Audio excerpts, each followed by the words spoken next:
Avner was an Israeli politician, advisor to several prime ministers, including Menachem Begin and others. And he was very close with the Lubavitcher Rebbe. They had a very good relationship, a very close relationship. And he had a private audience with the Rebbe. He's in the Rebbe's meeting room. And again, to book a meeting with the Rebbe took months. There was no walk-in welcomes. I mean, there was times where the Rebbe would hand out the dollars and anybody could get in line and talk. But if you wanted a private meeting, that's a big deal. And they're between the hours of 10 p.m. to like 4 a.m. And they're average 10 minutes, 5 minutes. Yehuda Avner was in there from 10 p.m. to 2 a.m. And they're talking. And there's a lot of things that transpired in that room. Among which the Rebbe said to Yehuda, you have somewhat of an inside perspective in Chabad. It's probably clear by the amount of time he's spending in that room, right?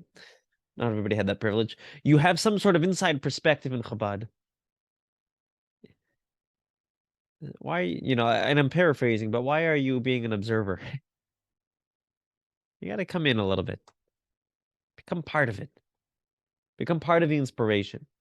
Become part of the movement. Become this. He had a hard time. He had a hard time being more than just an admirer. And so to speak, buying in.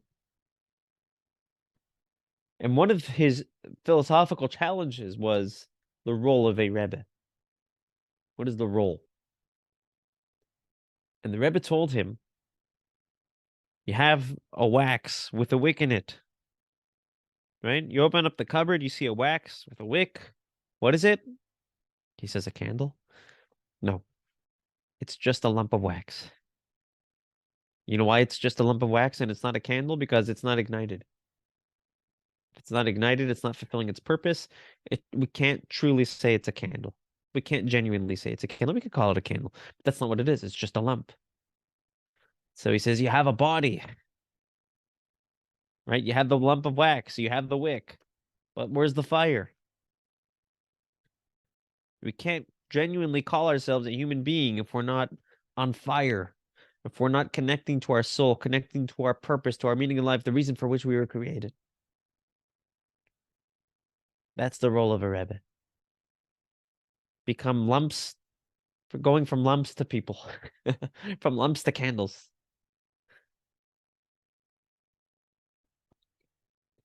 The meeting continued, and the Rebbe walked him to the door at about 2 a.m, and he says to the Rebbe facetiously, has the Rebbe lit my candle yet? The Rebbe looks at him and says, nope, and I'm not going to. I don't light candles. I'll give you the match, and I'll give you the tools to light your own candle. And that was the Rebbe's style, right? Many tzaddikim, they were there to inspire people. The Rebbe wasn't really there to inspire. He was there to educate, to empower, to create independence.